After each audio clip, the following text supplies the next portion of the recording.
Olá, boa noite a todos. Bem-vindos mais uma vez. Hoje vamos conversar com o Dr. Carlos. Pronto, agora foi. Olá, boa noite. Hoje a gente vai conversar com o Dr. Carlos. Deixa eu falar com ele aqui. Estou aqui, Dr. Carlos. Vamos conversar um pouquinho sobre a importância de se integrar, né, a saúde e a educação no nosso município. Essa integração é algo que não acontece. Olá, Tassiana, tudo bem? Que bom que você gostou, obrigada.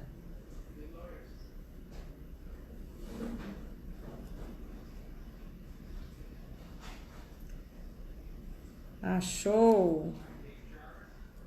Não consigo te chamar, Carlos. Não aparece pra mim. Vê se você não consegue me mandar uma solicitação por aí.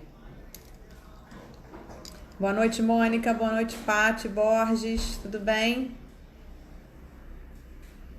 Ainda não aparece pra mim como disponível para eu te convidar. Vê se você consegue me enviar uma solicitação que eu aceito aqui. Tudo bem, meninas? Teremos só meninas hoje? Doutor Carlos. Então, eu deveria abrir aqui uma lista e você deveria aparecer para mim como um possível convidado, mas não aparece. Quer dizer, aparece seu nome, mas não como disponível. Vê se você consegue me convidar. Nessa barra inferior tem um ícone que são duas carinhas na parte de baixo. Vê se clicando ali você visualiza o meu Instagram e você me convida. Pode ser que funcione assim também, vamos ver. A gente tá expert em live, mas também não é tanto, né, gente? Tem horas que dá umas encrencas aqui. Pra quem nunca tinha feito live na vida, até que considero me saindo muito bem. No computador não vai, Carlos. Não vai, tem que ser no celular. Computador não rola. Tá bom, celular você vai conseguir, tudo bem. Bom, vamos esperar aí o Dr. Carlos pegar o celular, que no computador, pelo menos eu não sei fazer pelo Instagram, sempre faço pelo celular. E a ideia aqui hoje, gente, é realmente a gente conversar um pouquinho sobre essa questão da falta de integração, né, que a gente tem hoje aqui no Rio, entre as secretarias de educação e de saúde. Eu andei pesquisando, estudando, realmente as duas secretarias não conversam, ou conversam. E a gente entende que essa integração seria muito boa, né, para as duas áreas, em vários aspectos. É isso que a gente vai conversar um pouquinho hoje. Seria muito bom. Opa! Entrou? Entrou? Tudo bem? Eu vou fechar então o computador aqui. É melhor. Que tá dando eco. Tá dando eco aí. Eu ainda não sei fazer pelo computador, só faço pelo celular. Eu não faço ideia como é que esse negócio aqui que deu errado aqui. Tinha que funcionar melhor pelo computador. Pois é, também acho. Mas eu consigo assistir pelo computador, fazer eu não consigo.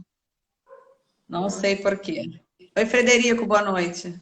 Tô falando aqui que para quem nunca tinha feito uma live na vida, até que eu tô me virando bem. Pô, tá Mas ótimo. essa do computador não soube resolver hoje. O Vou Fred, pesquisar depois pra ver Fred como é que entrou faz. aí, né? O Fred, nosso amigo cirurgião plástico. Que ótimo. É. E aí, tudo tranquilo? A correria danada, né? Pra variar, né? Tranquilo não é bem a palavra, né? Mas tá tudo bem. Tem ninguém Ó, tranquilo nesse momento. a gente tem Poucas visto bastante suas lives aí. Você tem feito bonito, viu, Lívia? Parabéns, hein? Tá bem Estou legal. fazendo bastante. Estava agora mesmo conversando aqui com meu marido que semana que vem não vai ter nenhuma. Vou tirar uma semana de férias de lives.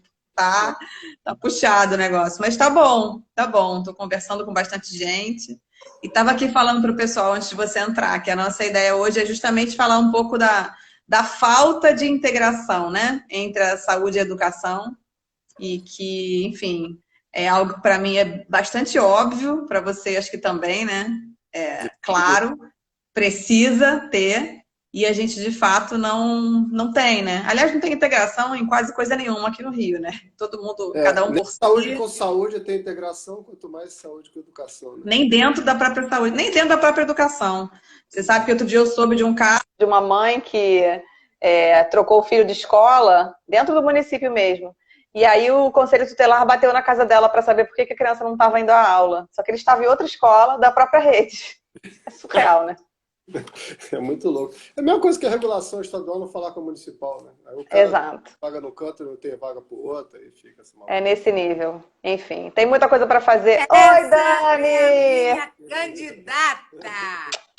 Beijo, lindona. Tudo bem? Bom te ver. Bom te ver também. Que Tô bom te falando com ver. você, todo mundo na rua. Opa, tu tá na rua? Não pode ir na rua não, mulher. Tem que botar máscara. Tá andando na rua direto? Por quê? Eu ainda tô intocada em casa, fazendo pouca rua. Por quê? Uai, porque tem que ter cuidado com esse bendito desse vírus aí. Daqui a pouco a gente vai pra rua juntas. Que Que vírus? vírus? Bom, a gente Que pode vírus? falar de vários. A gente Que pode falar de vírus? vários, inclusive. Tem vários vírus. Não parei nada, Não, meu filho. chegou aí não, né? Chegou na tua terra não, né? Tô no mato. Um beijo, viu? Beijo. Uma boa Beijo. live pra vocês. Obrigada, querida. Beijo. Quero você lá. Tá, beijo. Com certeza. A Olha Daniela só, doutor Hã? se mudou aqui para São Conrado e ela está trabalhando, está morando em 905, ela está trabalhando em 360, ela anda 50 metros, vai para o trabalho e volta. Pô, maravilha. Perfeito. Não desce para rua, não faz nada. Eu tô, e Faz para mim nada. não muda nada, na realidade, porque eu Não. continuo trabalhando normalmente, né? O movimento baixou muito, mas agora está tendo um rebote da demanda reprimida que aumentou Sim, demais esse mês, né? sim. É, a Então, tendência agora é aumentar, né? aquela galera É. que não pode ser tratada uns meses atrás, agora está querendo tratar, e com razão, Vai todo porque mundo correr, né? as É. na Te minha mandei área um paciente essa semana aí, já vi que ele foi lá, né? Professor já Edmundo. marquei a cirurgia já dele, já. É, legal. Marquei para agora dia 31. Obrigado pela Legal. indicação. Imagina. Olha só, vamos começar pelo final. Eu fiz um roteiro aqui pra gente, mas eu queria começar pelo final. Queria começar te perguntando sobre a questão da volta às aulas, porque, assim, tá uma bateção de cabeça danada aí com a prefeitura, né? Cada hora o Crivella fala uma coisa. Eu tenho acompanhado as audiências públicas e reuniões lá da Comissão de Educação e Saúde da Câmara. Enfim, resumindo, ninguém sabe de onde saem, na verdade, as decisões da prefeitura, porque não tem um embasamento científico, né? Ele fala muito de um tal comitê científico, que, segundo ele, é quem ele recorre para decidir se volta, se não volta, como é que volta, mas essas pessoas não têm nome, ninguém sabe. Os vereadores perguntam, a gente pergunta lá no chat, mas não tem nome. E aí eu queria saber de você, né, como médico, profissional da saúde, qual a tua opinião em relação à volta às aulas e, de fato, quais são as medidas, né, que a gente deveria ter para reabrir as escolas? Eu estava lendo hoje que alguns países reabriram as escolas, os casos voltaram a aumentar e já fecharam de novo. Então, é uma preocupação, principalmente com as crianças pequenas, né? Olha só, Lívia, assim, duas coisas. Em relação à prefeitura, acho que o prefeito já começou com uma assessoria meio oculta, né? Porque lembra da história da catarata, que tinha que falar com a Márcia e tal? Da Márcia. De repente, é a própria Márcia que está resolvendo isso aí, quando é que abre, quando é que Pode ser. não faço ideia. Capaz. Eu não faço ideia o que é que está mexendo, não sei mesmo. Agora, a parte técnica da sua pergunta em relação às escolas, lembrando que eu sou oncologista, né? Uhum. Não sou infectologista. O que eu posso dizer é o seguinte, o que eu sei que é verdade, a curva do Rio de Janeiro está em franca descendência. Isso aí já foi noticiado até pelo Globo. Então, quer dizer, não tem como esconder essa notícia mais. Até o Globo está noticiando que o Rio de Janeiro está em grande melhora, então isso é uma coisa com certeza verídica, já há algum tempo, né? Já os meus amigos que trabalham na regulação, o que é regulação? É o que você chega com o paciente num centro de saúde qualquer, seja no posto de saúde, centro de saúde da família, na UPA, e esse paciente precisa de um leito de enfermaria, um leito de CTI, ele vai para uma coisa chamada regulação, que é um centralzona que acha as vagas e tal, e coloca essas pessoas de acordo com as vagas vão aparecendo. Isso regula qualquer coisa, mas para a Covid, especialmente, teve uma regulação específica para a Covid. E essas filas estão praticamente zeradas já há umas 2 semanas, né?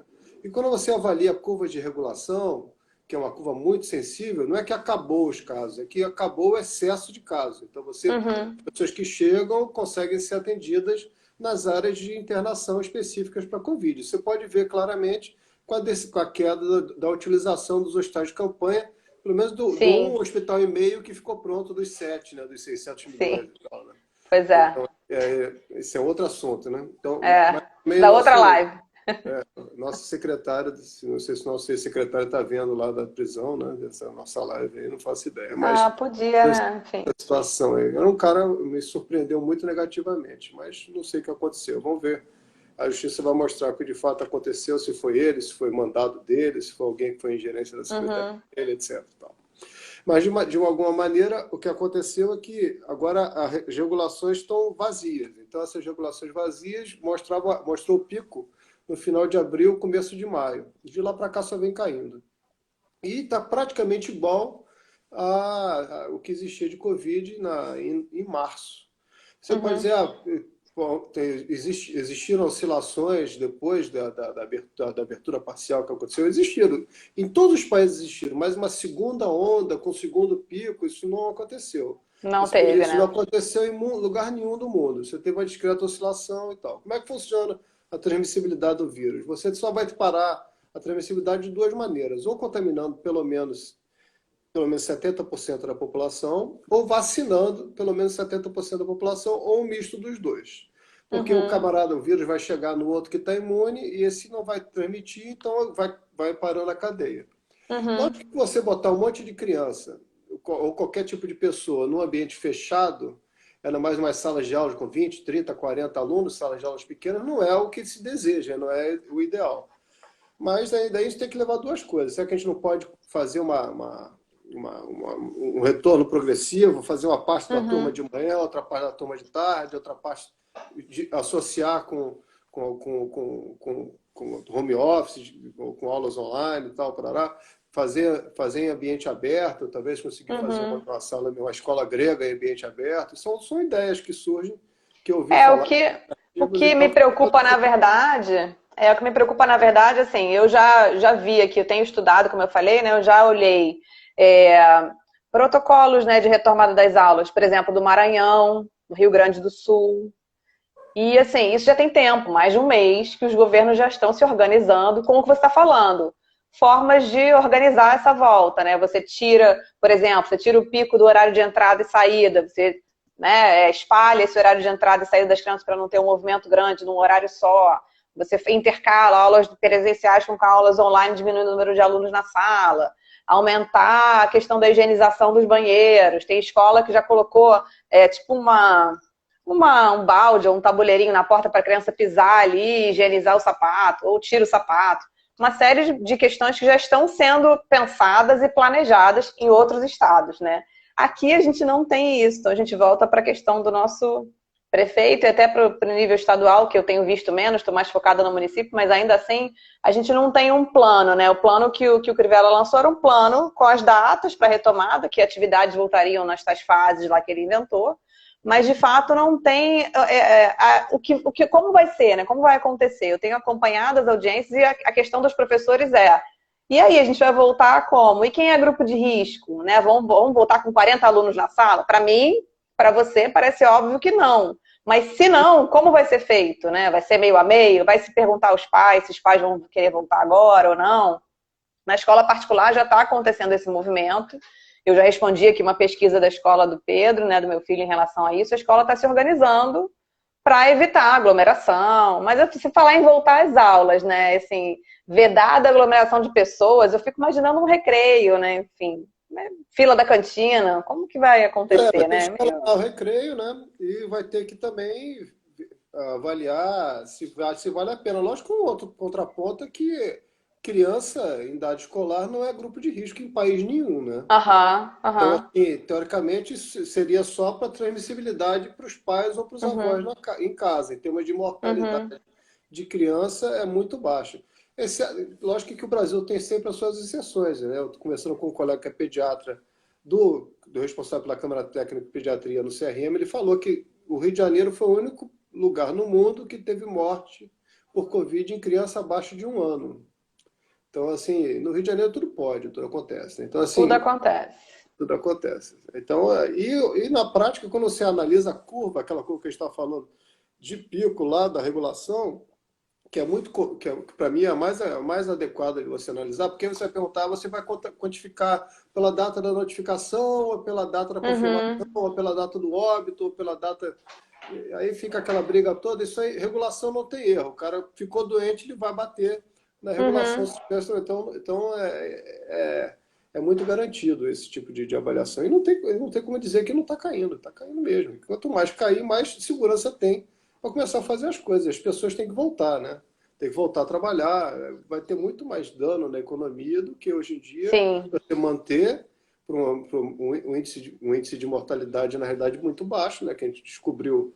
Poucas coisas se sabia do vírus, né? Mas basicamente que tem certeza que o assintomático é a maioria, a grande maioria, falo que uhum, 90%, 80%. Se você for imaginar que dos que são sintomáticos, são os que são. Alguns sintomáticos são testados, e só os que morrem que são 100% testados. Né? Então, quer dizer, você vai uhum. ter um índice de mortalidade de 0,01, né? Mesmo no pico. Então, é gente pra caramba, É. mas é 0,01, né? E aí, Então, você assim, falou aí que muita gente precisa voltar. Precisa mesmo, né? E assim, para muita gente a escola também precisa voltar. claro. Porque se a gente Mas que parar essa para lei maluca pensar, da essa lei tem maluca gente da que não lei, parou de trabalhar. e a lei Fala, da lei desculpa. tira 30% do rendimento da escola. Como se a escola tivesse 30% de lucro, né? Como é que vai fazer? Absurdo. Absurdo. Escola é basicamente Tem a Camila custo-benefício. aqui, ó, a Camila Bastos, a diretora de uma escola onde eu trabalhei por 6 anos. Centro Educacional Viva está aqui assistindo. Oi, Camila. E Oi, realmente, assim, eu Luciana. quase levei pancada no grupo de mães aqui da escola do Pedro, porque eu falei, gente, essa lei é um absurdo.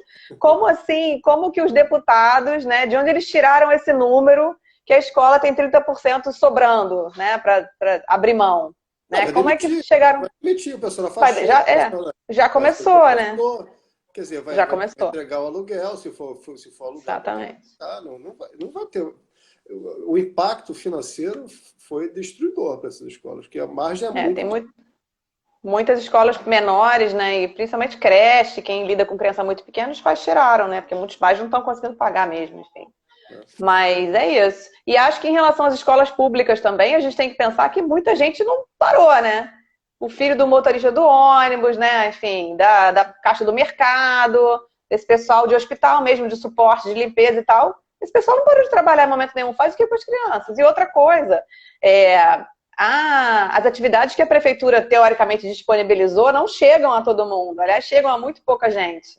As crianças estão há quase 4 meses sem ter contato nenhum com a escola, com conteúdo, com nada. Você que não está saindo muito, mas eu posso te dar uma experiência. Quem sai continua fazendo atendimento domiciliar e fica operando nos estádios, Uhum. muitas vezes fora do Rio de Janeiro. Eu tenho visto nas cidades em torno do Rio de Janeiro, Caxias, subúrbios mais longínquos, tipo do centro da cidade, tipo Campo Grande, Madureira e tal, parará. Eu não vejo isolamento lá não, cara. Tá todo mundo na Uhum. rua. Todo mundo na rua. Já me falaram sobre isso. O comércio está todo aberto, normal, tudo funcionando. Então, acho que nosso isolamento, o vírus conseguiu circular um pouco mais rápido, por isso que acabou mais rápido que os outros países, porque o vírus circulou Uhum. bem à vontade, entendeu? Que é a impressão que eu tenho, porque eu só vejo isolamento mesmo, pessoal multando e tal, praia Zona Sul. O resto não é o que eu vejo aí na rua, não. Bom, eu queria Pois é. agradecer a presença do Fred, né, junto na nossa live aí, né, conhecendo a gente, conhecendo você, essa candidata a Verinha, que não falta uma, né? A A Marli, Vera né? Silva. Marli, gente boa pra caramba, lá do Partido Novo, Eliana Marques, né, a Gisele, que é amiga da Daniela, né, o Carlos Rosado, muita gente muito boa aí entrou e tá olhando Obrigada. a E a gente transmissão. nem se apresentou, né? Deixa eu me apresentar para quem não me conhece, então. Bom, eu sou Lívia Bonates, conheci o Dr. Carlos em 2017, né? Antes de sermos candidatos a deputado estadual juntos, pelo Novo. Fomos candidatos juntos, fizemos várias panfletagens e eventos de rua juntos, pedimos votos juntos, porque no Novo é assim, a gente pede voto para o time. E esse ano eu estou aí novamente, fui aprovada no processo seletivo, hoje sou pré-candidata a vereadora aqui pelo Rio.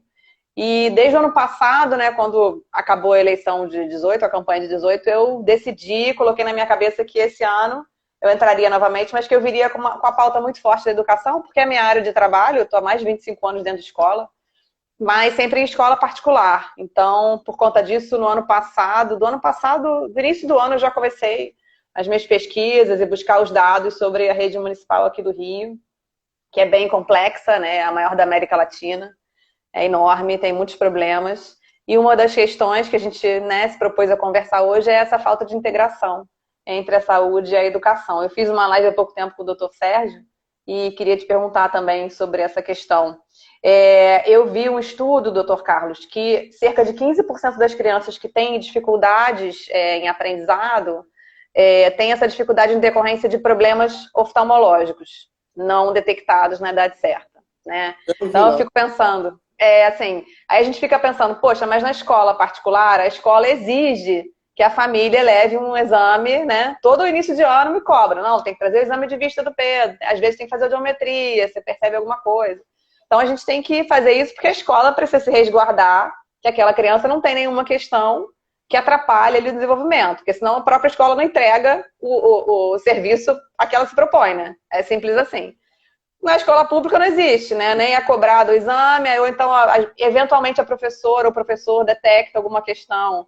A mãe vai marcar o exame, o pai vai marcar o exame daí a 6 meses ou 1 ano, e é aquela coisa que a gente já conhece, né? Que não acontece, e dá num resultado, um índice desse, que eu busquei aqui uma pesquisa de 2018, que é isso, tem 15% das crianças no Brasil que tem problemas de aprendizado por conta de um exame que não foi feito, né? Algo, em geral, muito simples, e que não é feito na hora que tem que ser feita. E aí, queria saber de você, como é que você vê essa questão e como é que a gente poderia resolver. Acho que isso tudo tem que ser assistência básica, né? Você como vereadora, assim, quando chegar no ano que vem, você vai poder atuar bastante nisso. Porque realmente a assistência básica é do município, né? E a assistência básica a gente não tem. A gente não tem exame de vista, a gente não tem audiometria para as crianças, a gente não tem endoscopia para aqueles que evacuam sangue, a gente não tem tomografia regulada com tranquilidade para aqueles que precisam fazer um exame de uma suspeita de alguma dor abdominal. A gente não tem biópsia, se o cara tiver um suspeito, fez a tomografia, fez essa endoscopia, não tem para onde mandar a biópsia para poder analisar se aquele tumor é benigno ou maligno. Então, quer dizer, está tudo meio que assim, abandonado, faz o que dá e é o famoso tem, mas acabou, né? Devia ter, mas não tem. Tem, mas está em falta. Então, assim, isso tudo que você. A parte de. Pô, também, diabetes infantil, você também não tem como chegar. Então, são coisas muito básicas, muito simples, que você resolveria com centros de referenciamento regional. Você, por exemplo, aquela criança que mora naquele bairro, faz audiometria, faz exame de refração, que é o exame de vista, no lugar tal. Ele vai poder marcar e agendar e ter aquilo lá. Agora, pô, não pode ser como é, né? E a própria regulação, sendo bem gerenciada, vai direcionar essas pessoas. Porque a regulação serve não só para internação em CT e enfermaria, como também para você precisar fazer uma cirurgia eventualmente, um procedimento, ou um cateterismo, ou até mesmo um exame de vista, ou uma tomografia, ou uma biópsia. E isso, o posto de saúde, como a clínica da família funcionava no passado, o próprio médico, ou no caso o pediatra da clínica da saúde, vai poder gerenciar isso para a gente de uma maneira bem melhor, né? Direcional. Você está aqui, essa clínica, ele faz exame em tal lugar. E aí segue. O referenciamento economiza custo, economiza tempo, facilita a vida das pessoas. Você concentra os profissionais especializados em determinado lugar, melhora a capacitação desse profissional, uma vez que ele vai ter referenciamento e vai conseguir identificar os problemas com mais facilidade. Isso funciona até na mortalidade intraoperatória. Se seu hospital opera mais determinada cirurgia, está mais que comprovado que aquele seu hospital vai gastar menos para operar, a gente vai ficar menos tempo internado e vai morrer menos naquela cirurgia. Né? Exato. Então, assim, isso funciona para tudo, isso reflete para tudo. Eu acho que falta é fazer disso uma rotina, né? Porque, como eu falei, se na escola particular existe essa rotina anual, que a gente tem que levar o exame lá todo, né, toda a matrícula, assim, que anexar, falta essa rotina no público, né? Falta esse cuidado, que não é nada complicado de se fazer. Né? Enfim, acho que o problema não é um problema de falta, né? Acho que a diretora não vai pedir um troço que ele sabe que o pai não vai conseguir fazer, né? Não, exatamente, não tem que ser o contrário, né? A saúde tem que estar pronta para prover, independente de qualquer coisa, né? Fazer todo ano, como se faz. né? Que nem, Enfim. esse é mais ou menos o reflexo do raciocínio político da aprovação automática dos alunos, né? Você, tipo assim, eu não consigo ensinar, então o problema é reprovar, eu vou Aprova deixar todo mundo. pronto, acabou. Aí resolve o problema. É.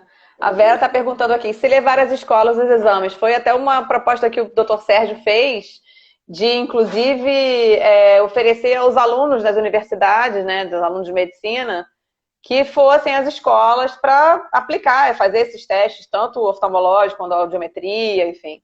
Seria uma forma de dar um laboratório para esses alunos, que em geral não tem, não é uma coisa simples, né, de conseguir, e você resolve os dois problemas, né, e sem custo, né? Sem custo para ninguém, todo mundo ganha. Ou o sistema de voucher que o Partido Novo sempre fala, né? Que até hoje não tem ainda em lugar nenhum do mundo, mas lógico que a gente pode começar com isso com sucesso. Se a pessoa você pode oferecer para determinadas clínicas, ó, custa tanto cada exame. A gente sabe quanto é que custa um aluno no serviço público, né? Você Sim. sabe, a gente sabe quanto é que custa uma cirurgia pela tabela do SUS, a gente sabe quanto é que custa um exame pela tabela. Olha só, a gente vai referenciar tudo para você, a gente paga tanto na tabela. Você topa fazer? Santa Casa funciona assim durante séculos, né? Por que não pode fazer isso de novo? Se ele recebe, o hospital paga direto do SUS. O que não pode é você ter conchavo político para dizer, ó, você vai ser a clínica que vai fazer, pô, aí você me ajuda e tal. Tem que ser uma coisa aberta, as clínicas vão por livre concorrência oferecendo os serviços, desde que aceitem aquela tabela, que também não pode ser uma tabela que seja custo negativo, né? Uma tabela que pelo menos vise alguma coisa, que ninguém vai trabalhar de graça ou pagar para trabalhar. Sim, né? sim. Mas no caso da educação, por exemplo, é surreal a diferença. Uma creche conveniada hoje no Rio recebe da prefeitura R$ 650 por aluno. O nosso custo na rede própria, na rede pública, é em média 1.300. Então, tem alguma coisa muito errada, não é possível. Entendeu? O que Ou a será? pessoa muito. Para onde que está indo esse troco aí, eu não sei, entendeu? Mas eu vou descobrir, eu tô no rastro do dinheiro, porque para algum lugar foi.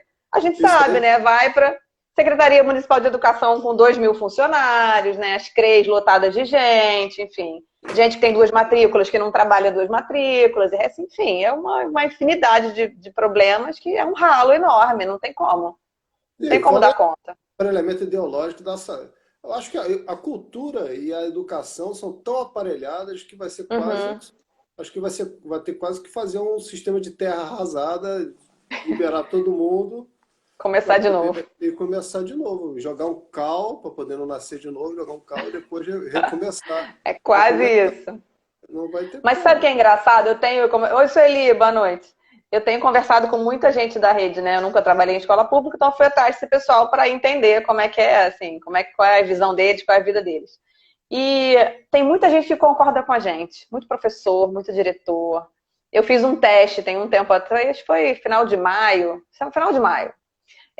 O Crivella, no final de maio, a pandemia, as aulas foram interrompidas dia 18 de março, se eu não me engano. Então, no final de maio, no contra-cheque de maio, ele resolveu descontar os vale-transportes dos professores, de uma vez. E aí, o que eu fiz? Eu fiz uma postagem falando muito bem, prefeito Crivella, finalmente, porque se a iniciativa privada não paga, né? Eu não paguei minha faxineira aqui de casa, a gente continuou pagando, ela sem vir, foi um combinado, mas não paguei a passagem, ela está em casa, para mim não faz o menor sentido. E ele deixou para descontar 3 meses depois, tudo de uma vez dos professores. Conclusão. Os professores chiaram, foi uma confusão danada, se mobilizaram, ele devolveu. Mas o que eu queria dizer é o seguinte, eu fiz uma postagem apoiando a ação dele e falei que, com toda razão, não faz sentido você pagar vale transporte para alguém que está trabalhando dentro de casa. Já deveria ter descontado antes. Auxílio moradia para quem tem apartamento próprio. Exato. Exatamente. E para minha surpresa, lembro. E para minha surpresa, eu esperava até apanhar mais. Muitos professores me apoiaram, falaram, você tem toda a razão. Então, assim, nem sempre está falando da questão do aparelhamento, né, da educação, dos professores. É uma classe muito mais esquerda, né, com ideologia de esquerda, sim, com certeza. Mas eu tive muitos professores, até no Facebook, até no WhatsApp também, que eu mandei, alguém que eu tenho contato, falando, você tem toda a razão, não faz o menor sentido. E são 11 milhões por mês, só de vale-transporte.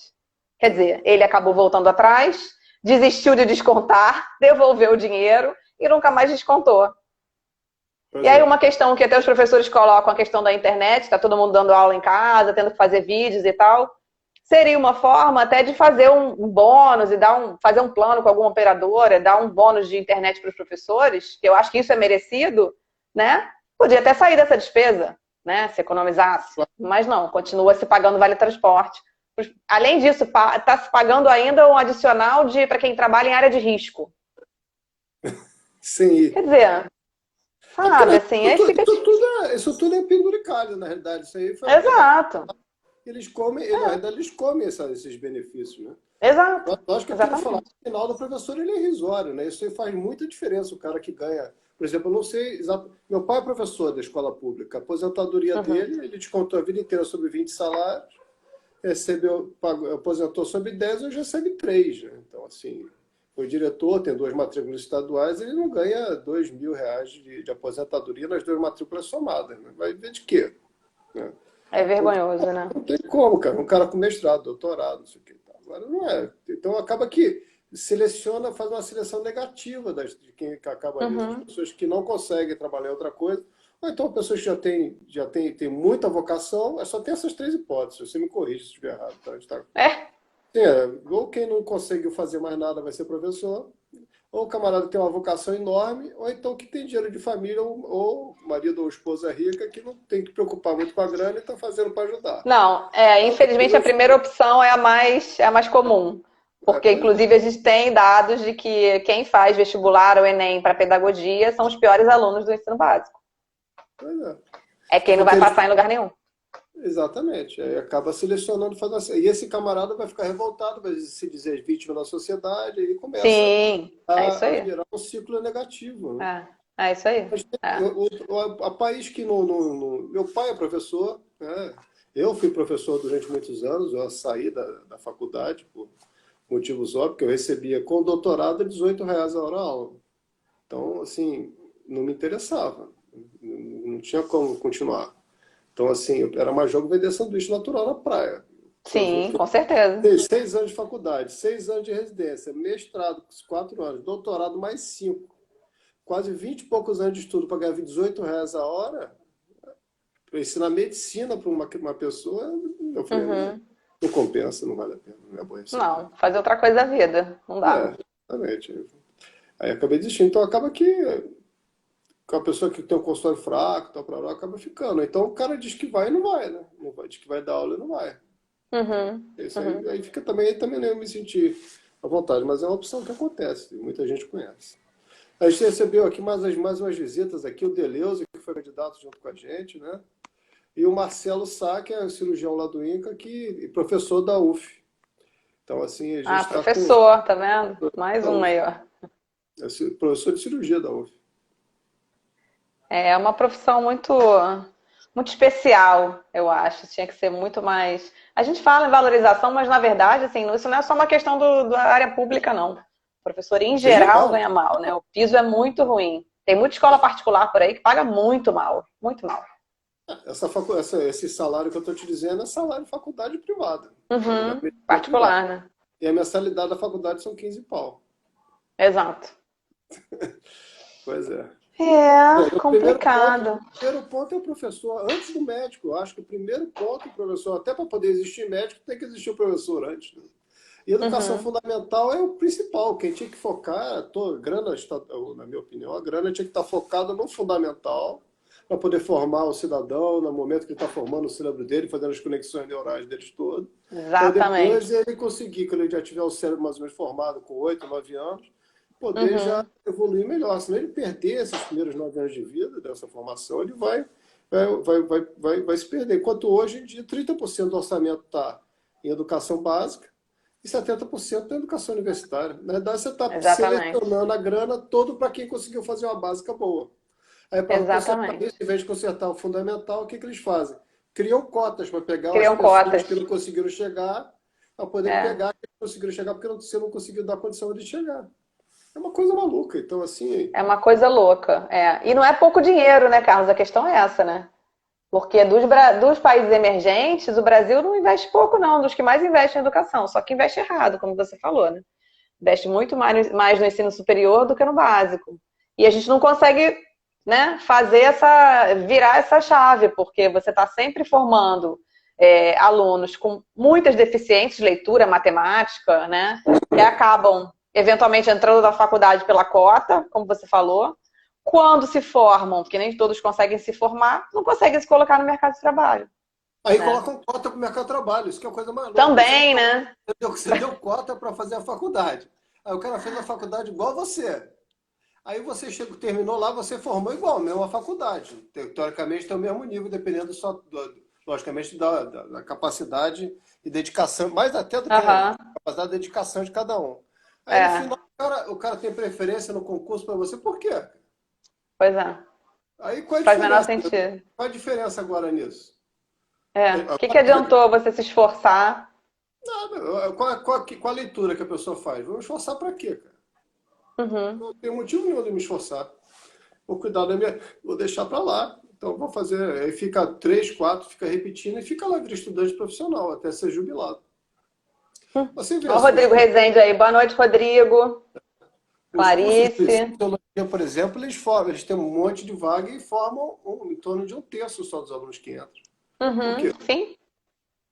Sim. Então, assim, não dá para entender. Eu não consigo, a gente fica repetindo. E só tem um jeito, Olivia, disso melhorar. É ter gente como você com a caneta na mão para poder resolver. E não basta ser só, você tem que ser uma galera. Não, tem que ser bastante. A Marita aqui falando, a falta mão de obra qualificada. Em alguns setores tem emprego e não tem a mão de obra. Principalmente em áreas técnicas, né? Eu estava conversando isso hoje mais cedo com uma professora aqui do município. E como a gente esvaziou, né, o mercado dos cursos técnicos, a gente tem as federais, né, a FATEC, a Cefet, enfim. Mas é muito pouco. E a gente resolveu dizer para os nossos alunos que a única porta de saída da escola para eles é o Enem, é uma universidade. E, na verdade, não é, né? Tá cheio de engenheiro aí dirigindo Uber, cheio de gente que não consegue se colocar no mercado de trabalho. E a gente vê que as funções técnicas estão bombando, não está faltando emprego, não.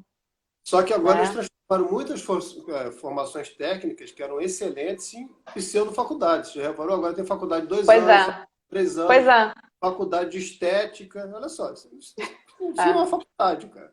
Tudo bem, você pode não dizer que não é importante o esteticista, é importante. Tá? Mas pode até ganhar muito mais dinheiro que até que um médico, se focar numa... Sim, muitas vezes, dependendo da... Agora, não dá para dizer que estética é uma faculdade, né, gente? É uma faculdade, tá perdendo o significado do que é ter um curso superior, né? E como se o curso técnico fosse uma coisa menor do que um curso superior, que às vezes não é. Absolutamente, não é. É uma outra saída, né? Chamar de faculdade só para poder se dizer que não é técnico é tapar o sol com a peneira. A gente volta para soluções fáceis, né? As soluções fáceis do aprovação automática, cota. Sempre. Sempre tem um jeitinho de resolver as coisas do jeito mais fácil. O mais difícil, que é o certo, ninguém faz, que é o que você falou. Investir no ensino básico, né? Porque se a gente não investe na hora certa, realmente o cara fica comprometido aí pro resto da vida. A gente tem um dado aqui no Rio que é, assim, assustador. A gente está hoje com 56% dos nossos alunos, falou em aprovação automática, me lembrei. 56% dos alunos do município terminam o 3º ano do Fundamental 1 sem saber ler. Pois é, como é que aí a gente pensa, como é que ele chegou lá? Porque tem aprovação automática. Mas ainda assim, o que eu tenho falado aqui, eu falei, gente, isso aí não é desculpa. Não é desculpa, vamos comparar com a escola particular. Você tem um filho, seu filho está na idade da alfabetização, né? Eu fiz CA, mas aí entrega a minha idade. Vamos lá, 1º ano, alfabetização. Beleza. Seu filho não está lendo, entendeu? Você vê que o garoto não está lendo, não está avançando. Tu vai na escola reclamar. Ou perguntar, o que está acontecendo? Tem alguma dificuldade? Estão percebendo alguma coisa? O que eu posso fazer? Né? Levo para fono? Enfim, é algum problema oftalmológico? Como é que a gente pode procurar? E a escola é maior interessada em resolver, em a criança se desenvolver. Porque existe uma troca, né? Prestação de serviço. Chegar no final do ano, você estiver insatisfeito, você tira e bota em outra. É simples assim. Mas não vai, mas isso na escola privada, né? Onde você determina onde seu dinheiro vai. Sim, exato. Agora na pública... Tem que ir para a rua, pedir vaga, ver se vai conseguir ou se não vai. Aquela faculdade... Na pública... Eu estou ganhando... Exatamente. Meu filho está com a carteira de vacinação. Está na escola, eu estou ganhando eu estou ganhando Bolsa Família, que está vinculado... Bolsa Família. Então, assim, não é...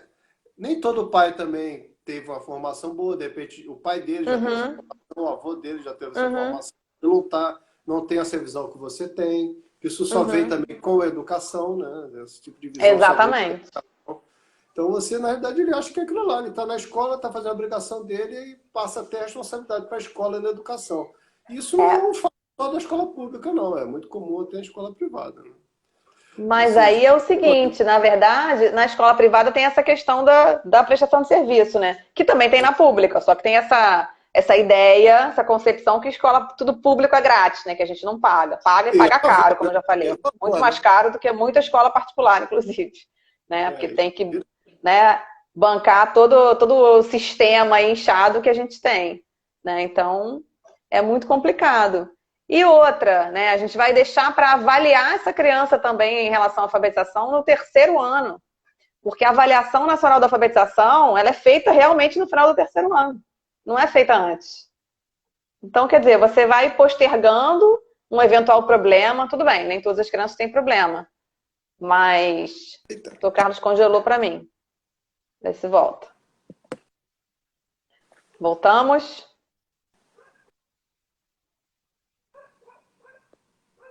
Boa noite, Kika. Boa noite, Felipe.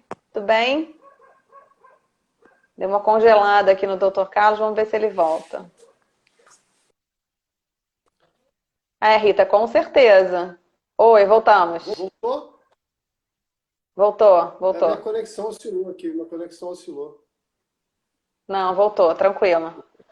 A gente estava falando sobre a questão da alfabetização, né? Acho que não é nem só a questão da cobrança dos pais, não. Acho que é obrigação mesmo, né? Porque, assim, a própria avaliação da alfabetização, que é a ANA, que é a nacional, ela é feita ao final do terceiro ano.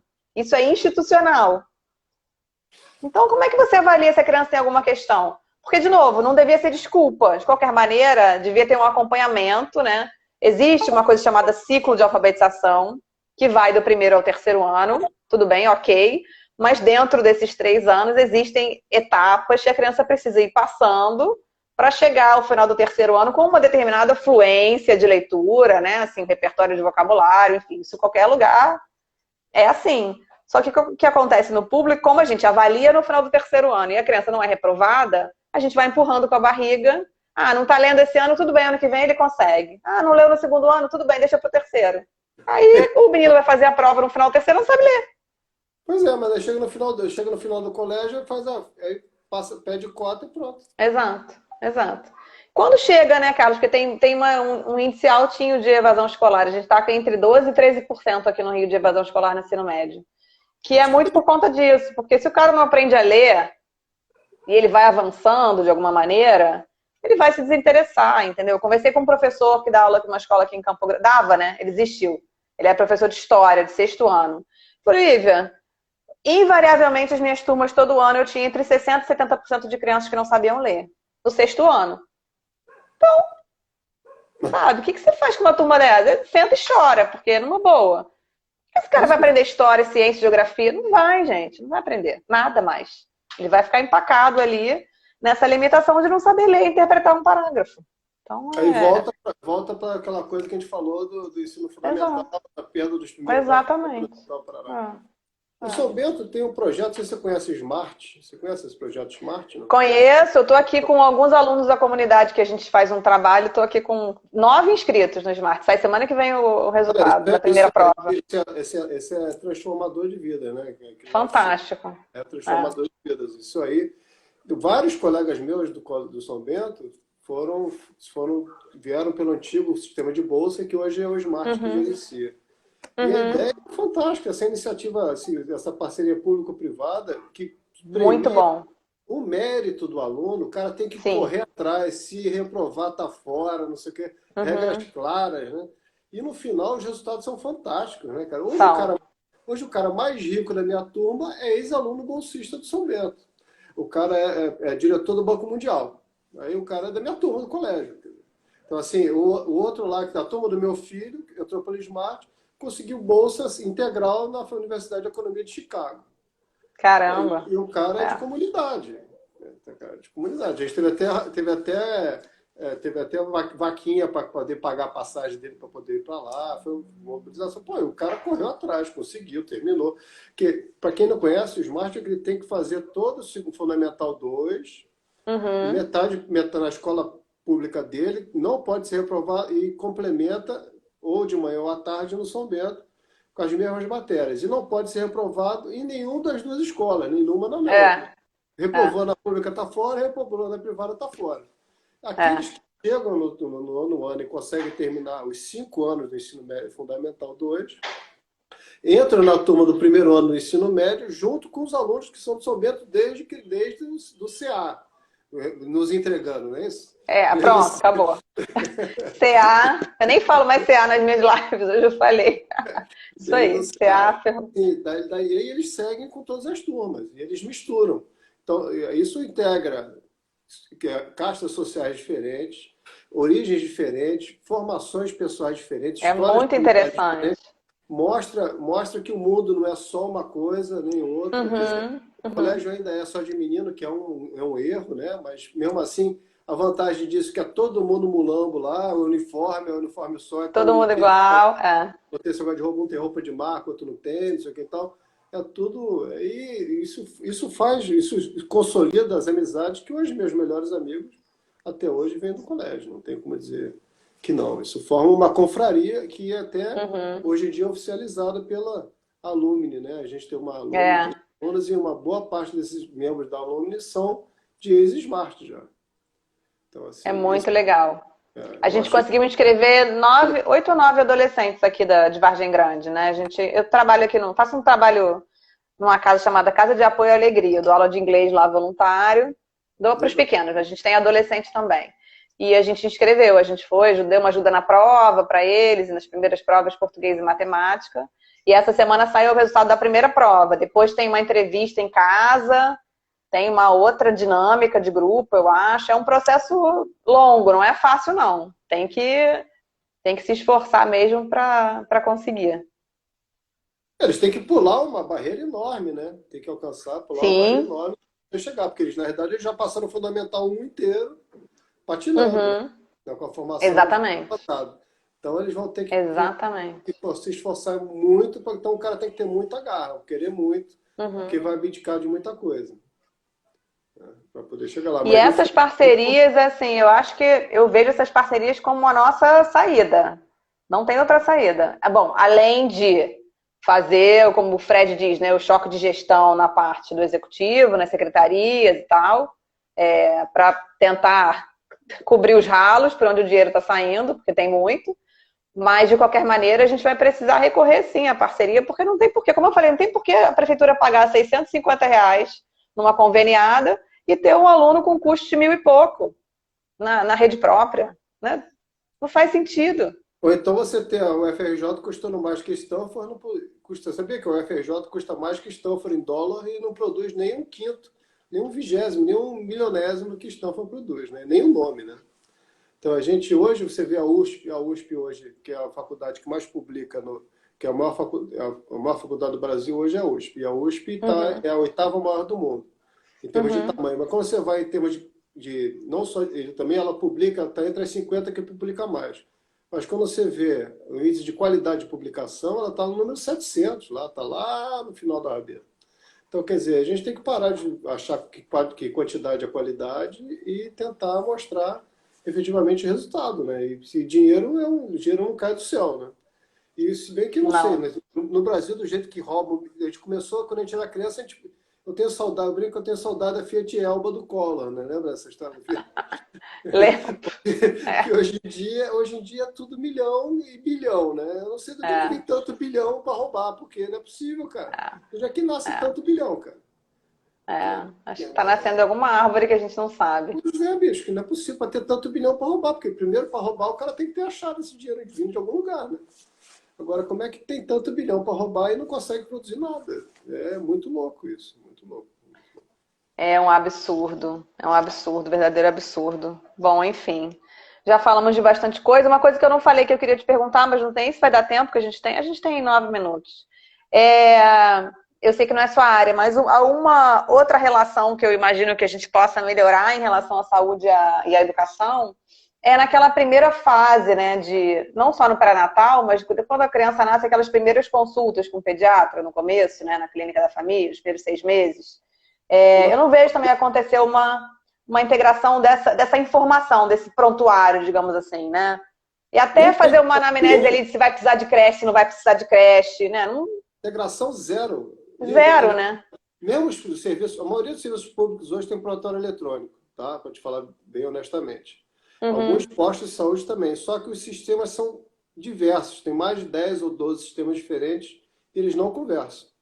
Então, na realidade, ele funciona para aquele posto, para aquele hospital, mas se aquele cara daquele hospital der entrado no outro hospital, a chance dele ter o mesmo prontuário, que essa informação seja integrada, é mínima. Eu, por exemplo, quando recebo os pacientes de câncer lá no INCA, recebo muitas vezes com exames de fora.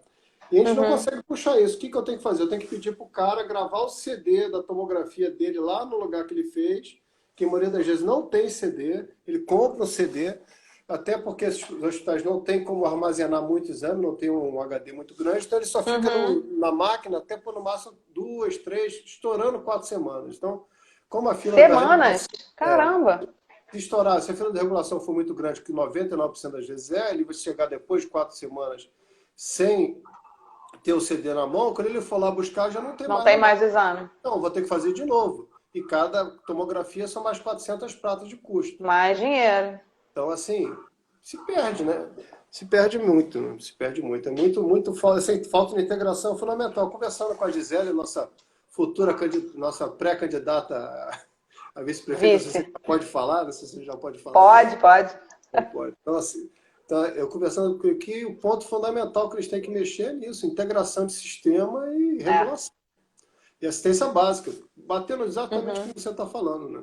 Exatamente. Essa puericultura que você falou, dos primeiros 6 meses, é fundamental essa informação, até para poder a escola se guiar, né? Se a criança precisa. Exato. A gente tem o dado que eu tenho hoje de creche, por exemplo. Hoje, você buscar na internet, você vai descobrir lá. Hoje o Rio tem déficit de 30 mil vagas na creche. E aí, como é que eles chegam a esse número, né? É o número de nascidos. Não é o número de pessoas que precisam da creche. A gente não sabe. Como é que você vai saber? Se a criança vai precisar passar o dia inteiro numa creche pública, metade do dia, ou se não precisa. Também trabalha assim, o que E eu vejo que nessas primeiras consultas com o pediatra, seria ótimo o médico conseguir já tirar essa informação, saber se a mãe trabalha, se está em licença maternidade, quando vai ter que voltar, já fazer ali um histórico da criança em relação a isso. E a gente teria um diagnóstico muito melhor em relação às vagas de creche do que a gente tem hoje, porque é tudo muito vago, né? E aí você trabalhar com números que não são realmente, não correspondem à realidade, fica complicado. Aí vem um monte de vereador aí dizendo que vai construir creche, né, que vai resolver, quando na verdade não precisa, né? Enfim. Bom, é que nem hospital, tem um monte de hospital. A gente precisou tanto de hospital, mas no governo Sérgio Cabral fechou 15 mil leitos, né? Pois é. Você fica nessa situação, como é que, se estava faltando hospital, por que fechou leito? Como é que os hospitais, para que construiu o hospital de campanha se tinha Santa Casa fechada com 400 leitos na cidade? Será que podendo ser usado? Alugar uma tenda ou pegar esses 200 milhões e botar a Santa Casa para funcionar? Ou nem que seja para poder, através de um contrato público-privado com tempo determinado e tal, para ficar como um legado para a cidade. Ah, mas aí não teriam os milhões lá na casa do secretário, né? De onde que iam sair os milhões? Na Santa Casa não ia dar para tirar milhões. Entendeu? Talvez, esse é o problema. A Santa Casa fechou, na verdade, porque esses milhões estavam na conta do provedor, né, no anterior. Então, assim, é uma situação que hoje em dia não é mais verdade, mas é uma situação que é tensa, né? A gente não consegue combater, especialmente com esse STF aí que proíbe incursão atrás de criminoso em comunidade, que proíbe, que determina como o Ministério da Saúde tem que contabilizar os óbitos, que determina milhares de outras coisas que não estão nem escritas na Constituição, onde ele deveria se apegar, né? Mas a parte sobre teto dos juízes e tal, para lá, ele não julga, não. Assim, não tem problema. Não, isso está tudo bem. Porque está sentado em cima já tem alguns anos, né? Ou tudo engavetado. Segunda instância e tal, às vezes às vezes não é. Né? Segunda instância, nossa, a gente foi para a rua, tanto para a rua para protestar, né? Segunda instância, lembro de uma vez com uma chuva danada que a gente foi à noite para Copacabana. Segunda instância está aí. O contrassenso do Covid, né? Você libera os que estão confinados e confina os que estão liberados por causa do Covid. Né? Exato. A justiça manda soltar quem está preso em isolamento, É. mas isola quem pode andar na rua. Maravilhoso. Quer dizer, Maravilhoso. A lógica maravilhosa. esse país, se não existisse, tinha que inventar, cara, porque, né, realmente Eu acho também. é uma coisa muito louca. Bom, A gente fala, não é para amadores, não. o que a gente tem que fazer, assim, além de identificar, lógico que dá uma desanimada, de vez em quando rola uma lamúria, mas esse tem que ser um motor para a gente se mexer e fazer alguma coisa. Você tem que. Te dar os É parabéns, isso aí. me recandidatar para vereadora, estou muito contente. Você tem um fã-clube aqui em casa, acho que deu para ver no começo da... Oba, obrigada. E assim, pô, o seu foco de educação, e lógico que também acho que o foco de saúde, se a gente conseguisse tratar isso, e o que é o objetivo primordial da gente pagar imposto, né? Ter saúde, educação, e ter gente que realmente quer sair da sua zona de conforto, ter uma casa, ter uma escola privada, não precisava estar se preocupando com isso, mas quer lá fazer alguma coisa. Isso é de muito mérito. Isso aí, no mínimo, o Papai do Céu está vendo, né? Então a gente tem que fazer Que bom. essa parte. Então, a gente tem que Mas vai dar certo. Vai dar certo porque eu acho que é isso. O projeto é isso, né? Conseguir trabalhar por uma melhoria mesmo da vida das pessoas, independente de entrar ou não entrar. Acho que é nosso papel, enfim, contribuir de alguma forma. Faltam 3 minutos, a gente pode já se despedir, senão o Instagram corta o nosso sinal implacavelmente. Entrou a Stephanie. Oi, Stephanie, tudo bem? Bom que ela tá aí. Então, quero te agradecer muito por aceitar o convite desse bate-papo, foi ótimo, como sempre. Qualquer dia eu vou aí de máscara pra gente bater um papo. Vai ser um prazer. Vai ser um prazer. Vai ser um prazer. Combinar com a Dani. Máscara podemos, já pode ficar. Pergunta pro meu pediatra favorito, que é o pai do seu marido aí. Tá bom. Ele tá intocado, não sai de casa pra nada. Tá intocado. Deixa nem o neto ir lá. Isso. Tá apavorado. Falou que é grupo de risco, que não pode arriscar. Enfim. Vamos ver se a gente consegue se encontrar. Vou passar o virtual para ele, então. Tá, vou mandar. Obrigada, viu? Obrigada, pessoal que entrou. Gente, quem não me conhecia, os amigos do Carlos aí, bem-vindos. Obrigada por terem entrado, participado do nosso bate-papo. Eu sou Lívia Bonatti, estou aqui no Instagram como liviabonatti.rio. E essa é a minha pauta, educação básica. Eu faço uma live todo sábado no Facebook às 5 horas, que é uma roda de conversa sobre educação. Sempre sobre educação básica, abordando diversos aspectos. Porque o meu objetivo é esse aí mesmo, falar de educação bastante, muito, porque tem muito tempo que a gente não vê aí pré-candidatos e candidatos falando sobre isso, e não é à toa que a gente chegou ao ponto que a gente chegou. Então é isso aí, colocar a luz na educação, trazer o debate para a gente poder buscar soluções, porque dá para fazer. Não é impossível não, tá? É que o pessoal que está lá não está muito afim de resolver, mas a gente vai propor ideias. Isso aí. Com uma câmera potente. Isso aí. Um beijo, obrigada. Obrigado, hein? Beijo na Dani. Obrigado. Beijo, obrigada. Tchau, tchau. Boa noite.